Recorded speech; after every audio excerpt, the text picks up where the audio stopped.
नमस्कार दोस्तों, यूपीएससी मेरी मंजिल मेरे यूट्यूब चैनल पे आप लोगों का स्वागत है। तो आज हम तीसरा चैप्टर स्टार्ट कर रहे हैं, पृथ्वी की गतियाँ। ठीक है, पिछले चैप्टर में दूसरे चैप्टर में हम लोगों ने पढ़ा है ग्लोब अक्षांश एवं देशांतर, जो बहुत ही इम्पोर्टेंट था, जिसमें कर्क रेखा, मकर रेखा, विषुवत रेखा के बारे में और टाइम के बारे में, टाइम कहाँ पे कितना होता है, हमने इसके बारे में जानकारी हासिल की थी। और आज हम पृथ्वी की गतियाँ पढ़ रहे हैं। ये भी जितना छोटा चैप्टर है ये भी उतना ही इम्पोर्टेंट है और इसको हम स्टार्ट करते हैं। ये आगे तक 11th में भी इसका बहुत बड़ा रोल है इस चैप्टर का। तो चलिए हम शुरू करते हैं। ठीक है, जैसा कि आप जानते हैं पृथ्वी की गति दो प्रकार की होती है। ठीक है, तो जैसा कि हम जानते हैं पृथ्वी की गति दो प्रकार की होती है, घूर्णन एवं परिक्रमण। तो मैं बता दूं घूर्णन क्या होता है। घूर्णन जैसे कि लट्टू है, घूर्णन लट्टू होता है ना, लट्टू अपने ही अक्ष पर, अपने अक्षांश पर बार बार घूमता है। ठीक है, तो ये अपनी ही जगह पे घूमता है। और परिक्रमण क्या होता है, जैसे मंदिर होता है। ठीक है, मंदिर का हम चक्कर लगाते हैं। ठीक है, ये चक्कर लगाते हैं ना, इसे परिक्रमण कहते हैं। ठीक है, तो आप लोगों ने समझ लिया होगा। आगे बढ़ते हैं। पृथ्वी को अपने अक्ष पर घूमना घूर्णन कहलाता है। तो अभी हमने आप लोगों को बताया, सूर्य के चारों ओर एक स्थान, एक स्थिर कक्ष में पृथ्वी की गति को परिक्रमण कहते हैं। तो ये आप लोग नोट कर लीजिएगा, ये बहुत ही इंपॉर्टेंट होता है। ठीक है, ये डिफिनीशन आगे मिलती नहीं है। आगे जैसे ही आगे बुक हम 11 में पढ़ेंगे, 9th में, 10th में, तो वहाँ पे सीधे घूर्णन और परिक्रमण दे देगा, वहाँ पे डिफिनीशन नहीं मिलती। तो जो लोग पढ़े नहीं होते हैं, जिनको समझ नहीं आता है, तो उनको फिर आगे वाली बुक समझने में थोड़ी प्रॉब्लम होती है। तो हमने इन डिफिनेशन को अच्छे से देख लेना होता है और आप नोट भी कर लीजिएगा। तो मैं इसमें बताऊंगा, इस बुक में, पूरी बुक में जो भी इंपॉर्टेंट टॉपिक्स होंगी और उसको मैं अच्छे से बताऊंगा और उसको आप लोग नोट कर लीजिएगा मेरे साथ। ठीक है, आगे देखते हैं।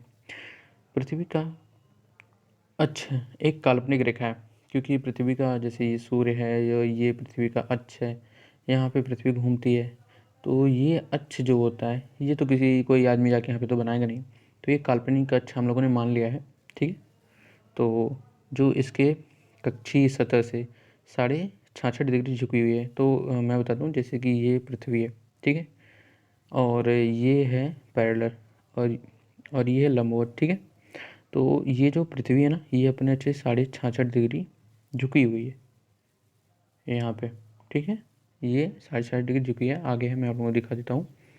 तो ये है, देख लीजिए, ये है पृथ्वी का कक्षीय समतल। ठीक है, ये दक्षिणी ध्रुव है, ये उत्तरी ध्रुव है, और ये विषुवत वृत्त है, ये कर्क रेखा है, और ये मकर रेखा है, और ये लंबवत जो है, जिससे ये 66.5 डिग्री झुकी हुई है। आई बात समझ में? आगे बढ़ते हैं। वह समतल जो कक्ष के द्वारा बनाया जाता है उसे कक्षीय समतल कहा जाता है। तो अभी मैंने देखा है कक्षीय समतल किसे कहते हैं। ये है पृथ्वी का कक्षीय समतल। ठीक है, ये पृथ्वी का कक्षीय समतल है। पृथ्वी सूर्य के प्रकाश से पृथ्वी सूर्य से प्रकाश प्राप्त करती है, ये तो हम सभी जानते हैं। पृथ्वी का आकार गोले के समान होता है, गोले के समान है, इसलिए एक समान में सिर्फ इसके आधे भाग पर ही सूर्य की रोशनी प्राप्त होती है।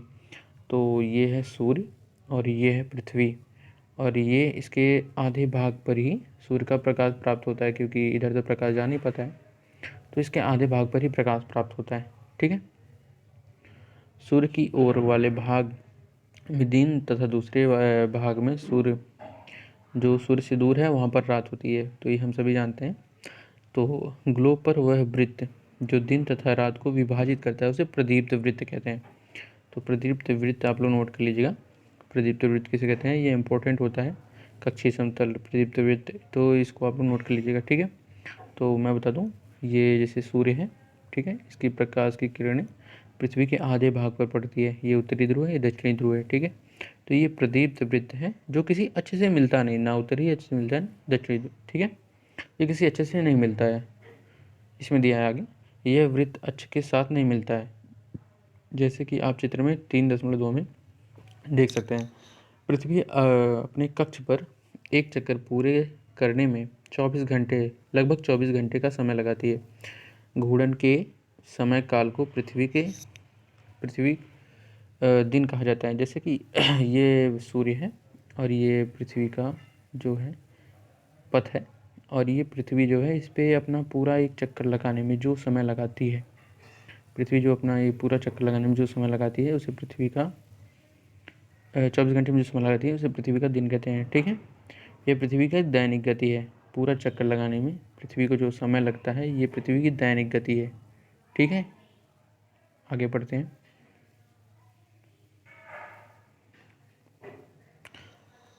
अगर पृथ्वी घूर्णन नहीं करे तो क्या होगा? तो अगर पृथ्वी घूर्णन नहीं करे तो ये है पृथ्वी, ये है सूर्य। तो पृथ्वी के आधे भाग में प्रकाश पड़ेगा, ठीक है, और आधे भाग में प्रकाश नहीं पड़ेगा। तो यहाँ हो जाएगा पूरा अंधेरा। क्या हो जाएगा? यहाँ पे पूरा अंधेरा हो जाएगा। ठीक है, जिसकी वजह से यहाँ पे बहुत ज़्यादा ठंड हो जाएगी और यहाँ पे बहुत ज़्यादा पड़ेगा प्रकाश, जिसकी वजह से यहाँ पे बहुत ज़्यादा हीट उत्पन्न होगी, और हीट जनरेट होने की वजह से यहाँ पे अधिक ठंड होने की वजह से मानव जीवन तो मुश्किल हो जाएगा। ठीक है, सूर्य के तरफ वाले पृथ्वी के भाग में हमेशा दिन होगा, जिसके कारण उस भाग में गर्मी लगातार बढ़ेगी। दूसरे भाग में हमेशा अंधेरा होगा एवं पूरे समय ठंड पड़ेगी। इस तरह की अवस्था में जीवन संभव नहीं हो पाएगा। ठीक है, पृथ्वी की दूसरी गति जो सूर्य के चारों ओर कक्ष में होती है उसे परिक्रमण कहते हैं। ठीक है, अभी तो मैंने आप लोगों को बताया परिक्रमण किसे कहते हैं। ये जो है पृथ्वी की ये जो गति है, ये पृथ्वी जो घूमती है, ये जो चक्कर लगाती है, इसको सूर्य का परिक्रमण कहते हैं। ठीक है, पृथ्वी एक वर्ष में पृथ्वी एक वर्ष या 365 से ही 1/4 दिन में सूर्य का एक चक्कर लगाती है। तो ठीक है, सूर्य का एक चक्कर पृथ्वी जो है 365 से ही 1/4, तो 365 हम जो जानते हैं 1/4 का मतलब होता है 6 घंटे। ठीक है, 1/4 का मतलब होता है 6 घंटे। हम लोग एक वर्ष 365 दिन का मानते हैं तथा सुविधा के लिए 6 घंटे को इनमें नहीं जोड़ते हैं। तो मैं बता दूं, जैसे कि 1 वर्ष हम लोगों का 365 दिन का होता है। ठीक है, ये 6 घंटे हम लोग छोड़ देते हैं। ठीक है, तो 6 घंटे 4 साल, 6 घंटे प्लस 6 घंटे प्लस 6 घंटे प्लस 6 घंटे, 4 साल का ये 6 घंटे जोड़ के हो जाता है 24 घंटे। तो जो चौथा साल होता है हमारा, चौथे साल में फरवरी 29 दिन की होती है, बाकी चारों साल में 28 दिन की फरवरी होती है। तीनों साल में 28 दिन की फरवरी होती है, बाकी चौथे साल में फरवरी 29 दिन की होती है, जिसे हम लीप वर्ष कहते हैं। क्या कहते हैं? लीप वर्ष। ठीक है, आगे बढ़ते हैं। तो ये जो चित्र है इसको हम अच्छी तरह से समझा रहे हैं, इसको आप लोग अच्छी तरीके से समझ लीजिएगा। ये बहुत ही इंपॉर्टेंट है क्योंकि ये आगे कक्षाओं में 11th में इसका बहुत बड़ा रोल है। ठीक है, तो इसको हम यहाँ से 22 दिसंबर से शुरू करते हैं। ठीक है, तो ये है सूर्य, ये दक्षिण साइड से इसका प्रकाश पड़ रहा है, और ये है उत्तर साइड। ठीक है, ये उत्तरी ध्रुव है, ये दक्षिणी ध्रुव है। ठीक है, तो इस समय जो है दिसंबर में उत्तरी ध्रुव में पड़ती है ठंड, उत्तरी ध्रुव में ठंड पड़ने लगती है, और ये दक्षिणी ध्रुव में गर्मी बढ़ जाती है, क्योंकि इस समय प्रकाश की किरणें डायरेक्ट दक्षिणी ध्रुव पर पड़ती है। इसमें प्रकाश की किरणें डायरेक्ट दक्षिणी भाग पे, पृथ्वी की दक्षिणी भाग पे पड़ती है, और उत्तरी भाग पे प्रकाश कम पड़ती है। तो दक्षिणी भाग में दिन बड़ा होता है और रातें छोटी होती हैं, उत्तरी भाग में रात बड़ी होती है और दिन छोटा होता है, जिसकी वजह से हमारे यहाँ ठंड पड़ती है उत्तरी भाग में, क्योंकि हम उत्तरी भाग में रहते हैं। ठीक है, और दक्षिणी भाग में गर्मी ज़्यादा पड़ती है, जैसे ऑस्ट्रेलिया में इस समय बहुत तगड़ी गर्मी पड़ रही होगी, मतलब 22 दिसंबर में, इस समय नहीं, मतलब इस समय भी तो गर्मी पड़ी रही होगी वहाँ पे। ठीक है, और उसके बाद हम आते हैं 21 मार्च को। ठीक है, 21 मार्च को हम देखते हैं इस समय क्या होता है। ये दक्षिणी ध्रुव है, ये उत्तरी ध्रुव है। तो उत्तरी ध्रुव में होता है बसंत ऋतु, क्योंकि प्रकाश की किरणें सीधे इसमें विषुवत वृत्त पे पड़ती होंगी। ठीक है, जिसकी वजह से यहाँ पे दिन और रात दोनों बराबर पड़ता है, दिन और रात दोनों बराबर होता है।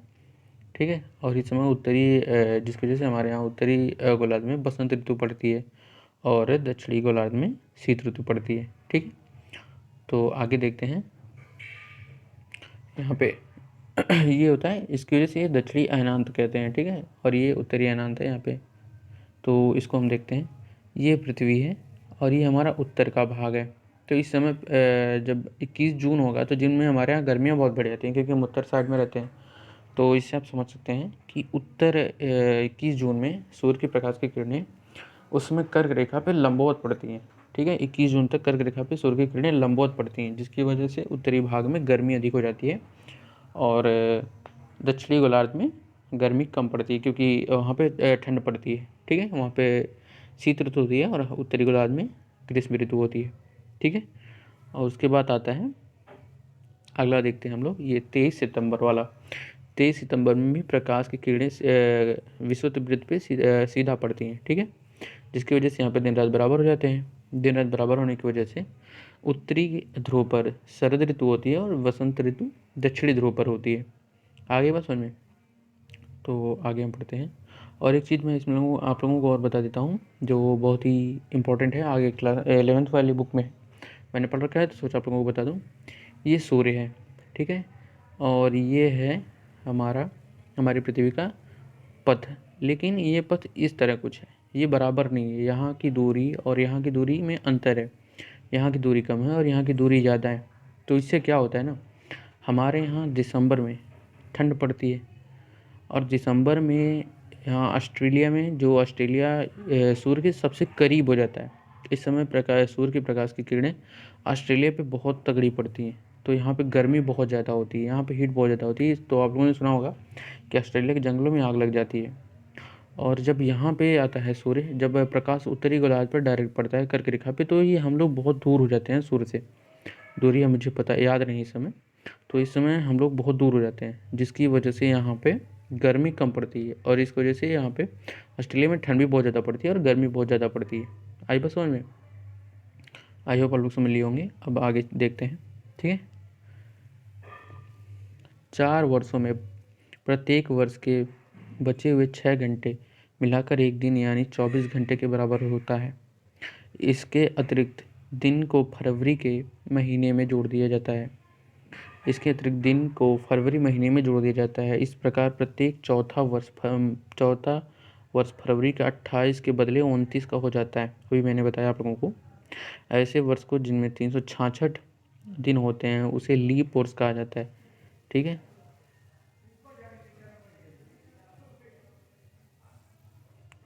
तो सॉरी, गलती होगी, इसको यहाँ पे कर देते हैं। तो इस पे नोट कर लीजिएगा, लीप वर्ष किसे कहते हैं। ठीक है, चलिए आगे बढ़ते हैं। तो पता लगाइए कि अगला लीप वर्ष कब होगा। तो लीप वर्ष पता लगाने के लिए किसी भी जो भी ईयर होता है उसमें 4 से डिवाइड करिए। अगर वो डिवाइड हो जाता है पूरी तो वो लीप वर्ष होता है। ठीक है, आगे देखते हैं। चित्र 3.3 से स्पष्ट है कि पृथ्वी दीर्घ वृत्ताकार पथ पर सूर्य के चारों ओर चक्कर लगाती है। तो अभी हमने आप लोगों को बताया कि पृथ्वी दीर्घ वृत्ताकार पे चक्कर लगाती है। ठीक है, ध्यान दीजिए कि पृथ्वी पूरे कक्ष में एक ही दिशा में झुकी हुई होती है। तो मैं बता देता हूँ आप लोगों को। जैसे ये सूर्य है, ठीक है, और ये पृथ्वी का अक्ष है, ये पृथ्वी है। ये तब भी ऐसी होती है और यहाँ पे होती तभी ऐसी होती है, यहाँ पे होती तब भी ऐसी होती है और यहाँ पे होती है तब भी ऐसी होती है। ठीक है, सामान्यतः एक वर्ष में गर्मी, सर्दी, वसंत एवं शरद ऋतुओं में बांटा जाता है। तो हमारे यहाँ हम लोग उत्तरी गोलार्ध में रहते हैं, तो हमारे यहाँ 4 ऋतुएं पाई जाती हैं। बाकी सभी जगह 4 ऋतुएं नहीं होती हैं, कुछ जगह 2 ही ऋतुएं होती हैं, कुछ जगह 1 ही ऋतुएं होती हैं। ठीक है, तो ये 4 ऋतुएं बांटी गई हैं। ठीक है, जो गर्मी, सर्दी और वसंत है, तो इसको आप लोग नोट कर लीजिएगा। ठीक है, आगे देखते हैं। ऋतुओं में परिवर्तन सूर्य के चारों ओर पृथ्वी की स्थिति में परिवर्तन का कारण है। ऋतुओं में परिवर्तन सूर्य के चारों ओर पृथ्वी की स्थिति में परिवर्तन, जैसे अब मैं बता दूं, जैसे ये सूर्य है, ये पृथ्वी का पथ है। जब सूर्य यहाँ पे रहेगा तो उत्तरी गोलार्ध में गर्मी पड़ेगी, जब सूर्य यहाँ पे रहेगा तो दक्षिणी गोलार्ध में गर्मी पड़ेगी। इस समय दक्षिणी गोलार्ध में ठंड पड़ेगी, फिर यहाँ पे गर्मी पड़ेगी, अरे यहाँ पे भी ठंड पड़ेगी। और जब हम यहाँ पे होते हैं तो यहाँ पे प्रकाश की किरणें विषुवत रेखा पे लंबवत पड़ती हैं। ठीक है, तो जब प्रकाश की किरणें यहाँ पे पड़ेंगी तो यहाँ पे होगा वसंत ऋतु। ठीक है, यहाँ पे होगा वसंत ऋतु, और यहाँ पे जब यहाँ पे पड़ेगा तो यहाँ पे होगा वसंत ऋतु, और यहाँ पे होगा शरद ऋतु। ठीक है, और यहाँ पे होगा शरद ऋतु। चलिए आगे देखते हैं। अभी आगे है अच्छे से, वहाँ पे आप लोग पढ़ लिए, समझा देंगे। तो ये चीज़ें इंपॉर्टेंट नहीं, इसको हम छोड़ देते हैं, ठीक है। आगे देखते हैं।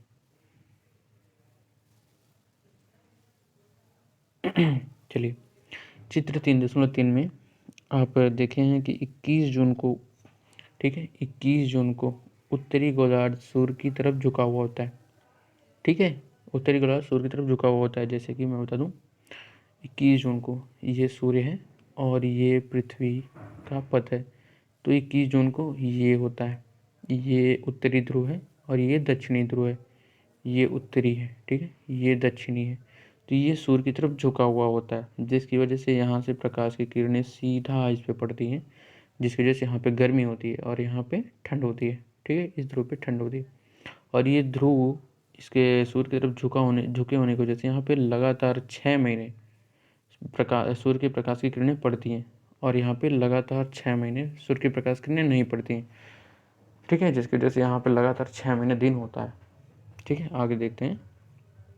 सूर्य की किरणें कर्क रेखा पर सीधी पड़ती हैं। इसकी परिणाम स्वरूप इन क्षेत्रों में ऊष्मा अधिक प्राप्त होती है। तो जून के महीने में हम लोगों के यहाँ गर्मी पड़ती है, तो हम लोग उत्तरी गोलार्ध में, तो सबको पता है। सूर्य ध्रुव के पास वाले क्षेत्रों में कम ऊष्मा प्राप्त होती है, क्योंकि वहाँ सूर्य की किरणें तिरछी पड़ती हैं। तो ठीक है, ये नोट कर लीजिएगा कि ध्रुवों पे प्रकाश की किरणें तिरछी पड़ने की वजह से वहाँ पे ठंड अधिक होती है, ठीक है। उत्तरी ध्रुव सूर्य की तरफ झुका होता है तथा तथा कहाँ गया यहाँ पे, उत्तरी ध्रुव सूर्य की तरफ झुका होता है तथा उत्तरी ध्रुव रेखा के बाद वाले भाग पर 6 महीने तक लगातार दिन है। चूँकि उत्तरी गोलार्ध के बहुत बड़े भाग में सूर्य की रोशनी प्राप्त होती है, ठीक है। अभी मैंने आप लोगों को बताया, ठीक है, ये है। तो यहाँ पे जब ये झुका हुआ होता है ये उत्तरी ध्रुव जो है झुका हुआ होता है, तो यहाँ पे लगातार 6 महीने प्रकाश प्राप्त होने की वजह से यहाँ पे दिन होता है, ठीक है। उत्तरी गोलार्ध के बहुत बड़े भाग में सूर्य की रोशनी प्राप्त होती है, इसलिए विषुवत वृत्त के उत्तरी भाग में गर्मी का मौसम होता है। 21 जून को इस क्षेत्र में सबसे लंबा दिन तथा सबसे छोटी रात होती है, ठीक है। 21 जून को ये सूर्य है, ये पथ है, और इस पृथ्वी पे 21 जून को यहाँ पे 21 जून को यहाँ पे सबसे लंबा दिन और सबसे छोटी रात होती है, ठीक है। इसे उत्तरी अयनांत कहते हैं। सबसे लंबा 21 जून को सबसे लंबा दिन और सबसे छोटी रात को उत्तरी अयनांत कहते हैं, ठीक है। अब देखते हैं आगे। 22 दिसंबर को दक्षिणी ध्रुव के सूर्य की ओर झुके होने के कारण मकर रेखा पर सूर्य की किरणें सीधी पड़ती हैं, ठीक है। जैसे कि अब मैं बता दूं, ये सूर्य की किरणें हैं और ये है पृथ्वी का पथ, और ये है हमारी पृथ्वी, और ये है हमारा उत्तरी ध्रुव है, ये हमारा दक्षिणी ध्रुव है, ठीक है। और ये है विषुवत रेखा। तो इस समय प्रकाश की किरणें यहाँ कर्क रेखा है और ये मकर रेखा है। तो इस समय सूर्य की किरणें मकर रेखा पर डायरेक्ट पड़ती हैं। कर्क रेखा यहाँ से दूर हो जाती है, जिसकी वजह से मकर रेखा पे यहाँ सूर्य की किरणें लगातार पड़ती हैं। इसलिए दक्षिणी गोलार्ध में बहुत बड़े भाग में प्रकाश प्राप्त होता है। इसलिए दक्षिणी गोलार्ध में लंबा दिन तथा छोटी रात होती है। रातों वाली ग्रीष्म ऋतु होती है, ठीक है। वहाँ पे रातों वाली ग्रीष्म ऋतु क्यों होती है, कि मैं बता दूँ आप लोगों को। जैसे कि ये है सूर्य और ये है हमारा पृथ्वी का पथ, यहाँ उस समय यहाँ पे पृथ्वी होती है, ठीक है। तो यहाँ पे ये कर्क रेखा, ये मकर रेखा है, ये कर्क रेखा है, ये विषुवत रेखा है। तो यहाँ पे सूर्य की किरणें लगातार पड़ती हैं, जिसकी वजह से दिन में तो बहुत तगड़ी गर्मी होती है, पर रात में उतनी ठंड होती है, ठीक है। इसे ठीक विपरीत स्थिति उत्तरी गोलार्ध में होती है। पृथ्वी की इस अवस्था को दक्षिणी अयनांत कहते हैं। पृथ्वी की इस अवस्था को दक्षिणी अयनांत कहते हैं। मतलब उस समय हम ऑस्ट्रेलिया में गर्मी पड़ती है, तो हम लोगों के यहाँ एकदम उल्टा, जैसा ठंड पड़ती है, ठीक है। चलिए आगे देखते हैं। क्या आप जानते हैं कि ऑस्ट्रेलिया में ग्रीष्म ऋतु में क्रिसमस का पर्व मनाया जाता है? तो हम सभी जानते हैं। फिर आगे देखते हैं। 21 मार्च एवं 23 सितंबर को सूर्य की किरणें विषुवत वृत्त पर सीधा पड़ती हैं। इस अवस्था में कोई भी ऋतु कोई भी ध्रुव सूर्य की ओर नहीं झुका हुआ होता है, इसलिए पूरी पृथ्वी पर रात एवं दिन बराबर होता है। इसे विषुव कहा जाता है। जैसे कि मैं बता दूं, जैसे कि ये सूर्य है और ये पृथ्वी का पथ है, यहाँ पे और यहाँ पे, ठीक है। यहाँ पे कोई भी जो ध्रुव होता है वो सूर्य की तरफ नहीं झुका हुआ होता है। यहाँ पे भी जो ध्रुव है कोई भी सूर्य की तरफ नहीं झुका हुआ होता है, जिसकी वजह से यहाँ पे सूर्य की प्रकाश की किरणें बराबर पड़ती हैं। तो यहाँ पे दिन रात बराबर होता है, ठीक है। मतलब अगर 12 घंटे वहाँ पे पड़ेंगे तो 12 घंटे यहाँ पे भी, दोनों टाइप पे 12-12 घंटे अगर दिन है तो दोनों में 12 घंटे रात भी होंगी। तो इसे विषुव कहते हैं, ठीक है। इसे आप नोट कर लीजिएगा। 23 सितंबर को उत्तरी गोलार्ध में शरद ऋतु होती है, ठीक है। 23 सितंबर को उत्तरी गोलार्ध में शरद ऋतु होती है, और जबकि दक्षिणी गोलार्ध में वसंत ऋतु होती है, ठीक है। जैसे कि मैं आप लोगों को दिखा देता हूँ एक बार। ये देखिए 23 सितंबर को यहाँ पे वसंत ऋतु होती है और यहाँ पे शरद ऋतु होती है, ठीक है। और 21 मार्च को यहाँ पे वसंत ऋतु होती है और यहाँ पे शरद ऋतु होती है, ठीक है। आगे देखते हैं।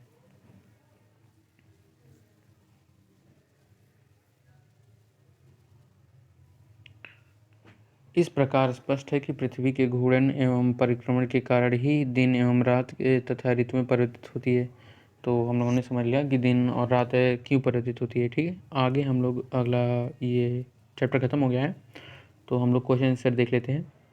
पृथ्वी, मैं क्वेश्चन पढ़ देता हूँ, आप लोग इसका आंसर कमेंट में बताइए, ठीक है। अगर आप लोगों ने अच्छे से पढ़ा होगा तो आप लोग इसका आंसर कमेंट में अच्छे से बता पाएंगे, ठीक है। पृथ्वी के अक्ष का झुकाव कोण कितना है? तो अभी चलिए मैं बताता हूँ। अभी मैंने बताया है कि पृथ्वी का जो अक्ष है झुकाव इसका 64.5 है, ठीक है। घूर्णन एवं परिक्रमण को परिभाषित करिए।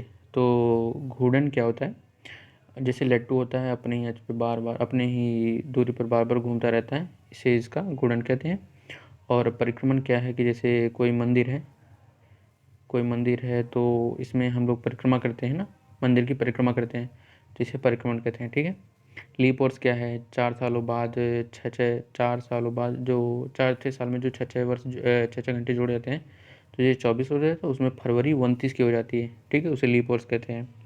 उत्तरी एवं दक्षिणी अयनांत में अंतर बताइए। ये आप लोग बताइएगा, ये बहुत अच्छा क्वेश्चन है, तो इसको आप लोग अच्छे से लिख के कमेंट बताइए, उसको मैं चेक करूँगा फिर बताऊँगा। तो ये नहीं कि आप लोग बस इसका ही आंसर लिखिए, इसमें आप लोगों को जितना इससे जुड़ा हुआ आप लोगों को पता है आप वो पूरा लिखिए। उत्तरी अयनांत दक्षिणी अयनांत के बारे में अच्छे से लिखिए और मुझे बताइए, मैं चेक करके आप लोगों को फीडबैक दूंगा। विषुव क्या है? तो अभी मैंने आप लोगों को बताया विषुव क्या है, ठीक है। सूर्य के, ये सूर्य है, ये पृथ्वी के दोनों टाइप पे सूर्य की किरणें बराबर पड़ती हैं, ठीक है। मतलब अगर दिन 12 घंटे की है तो रात भी 12 घंटे की होगी।